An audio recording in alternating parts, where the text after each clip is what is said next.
Analisa yuridis. Berdasarkan fakta-fakta tersebut di atas, maka sampailah kami pada pembuktian mengenai unsur-unsur tindak pidana dari pasal yang kami dakwakan terhadap terdakwa, di mana berdasarkan fakta hukum yang terungkap di persidangan, perbuatan terdakwa termasuk dalam pelanggaran pasal 340 KUHP junto pasal 55S1 ke 1 KUHP dengan unsur-unsur sebagai berikut. 1. Barang siapa. 2. Dengan sengaja dan direncanakan terlebih dahulu. 3. Menghilangkan nyawa orang lain. 4. Turut serta. 1. Unsur barang siapa.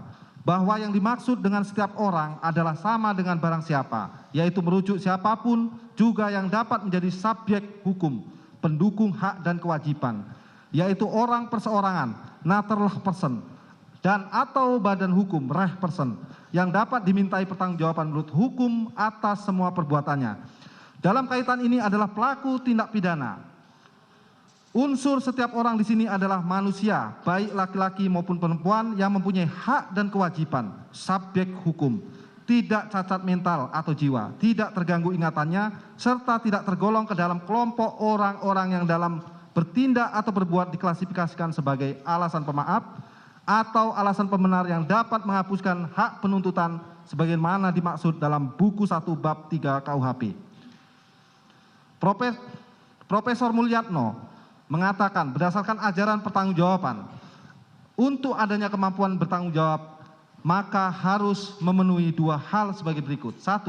Kemampuan untuk membeda-bedakan antara pembuat yang baik dan yang buruk sesuai hukum dan yang melawan hukum. 2. Kemampuan untuk menentukan kehendaknya menurut keinsapan tentang baik dan buruknya perbuatan tadi. Yang pertama merupakan faktor akal, intelektual faktor, yaitu dapat membedakan antara perbuatan yang dibolehkan atau yang tidak.